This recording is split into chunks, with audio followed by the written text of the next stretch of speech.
Mr. Hofmeister, I was curious about your proposal for a federal energy resources board in the United States. That obviously is a very problematic thing, as you suggested, because energy is politics and politics is energy in a lot of ways. But have you started talking to members of Congress about that concept? What sort of response have you gotten, and where do you go with it from here? Because they're forging now a new national energy bill and proceeding along those lines. So you'd think that this would be a good time for you to push that idea. I do not think it is an idea whose time has yet come. And I think what will happen over the next decade will unfortunately be a series of energy crises and an ever-increasing debate over the effects of climate change and the issue of gaseous waste.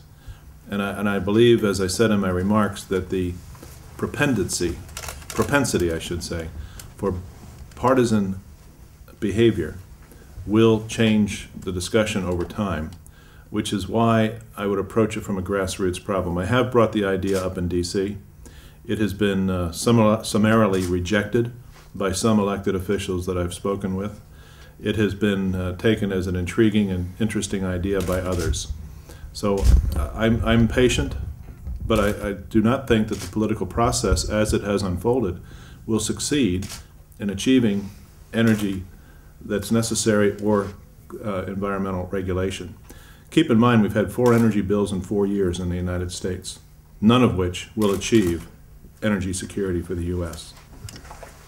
If I could follow up, and there was some hope expressed by Mr. King, Ms. Brundtland, about Copenhagen, what can happen in Copenhagen, and you tempered that by saying, well, Obama might be able to come and forge some sort of consensus idea about how to proceed, but it would be problematic in Congress. So how would you sort of respond to their optimism that something could happen? I mean, maybe not so much in in Copenhagen, but trying to execute whatever it is that comes out of Copenhagen.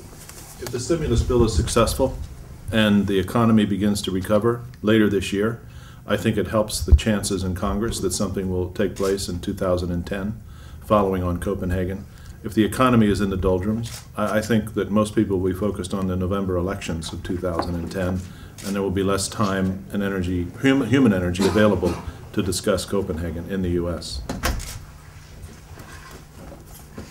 Yes, next question.